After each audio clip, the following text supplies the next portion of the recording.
T-clock. I had a motorcyclist come up to me recently at a rally and said, how often should I check my motorcycle? And I said, every time you ride.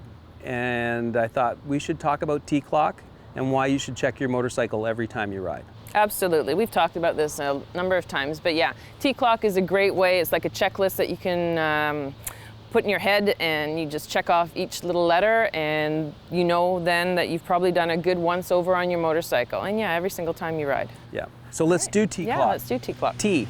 T, tires. It stands for tires.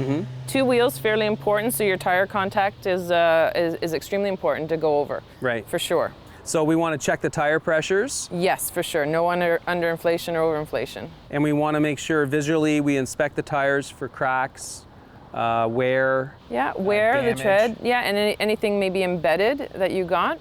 T-clock. T. C. C.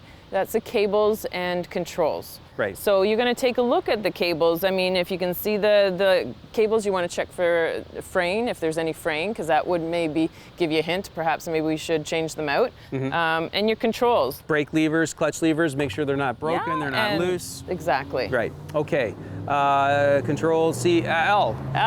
L, we get into the lights, because when we turn on the key, the lights should come on. And so you want to check and make sure that you have your headlight on, off, the high beam, low beam, your signal lights, definitely check and make sure that they're working. Yeah. And the brake lights. The all-important brake lights. C, L, O. Oh, oil. Oil. Yeah. So oil is very important. We want to make sure our oil levels are good. Yeah. And if you don't know how to check the oil and you haven't done that, open up the owner's manual. Perfect. Sometimes we have sight glasses or dipsticks. Yeah. Yeah. Okay, C again.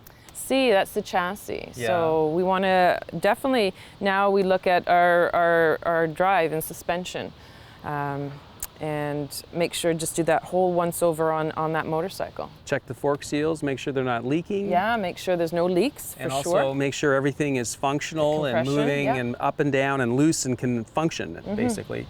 K. Kickstand.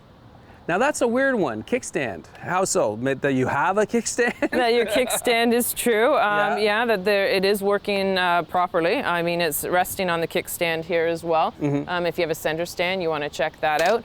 But as well, just before you're ready to go, where does that kickstand go? You better lift it up. I would think so, yeah. T-clock. T-clock. Every time you ride. Great advice. Thanks, Jen. Excellent.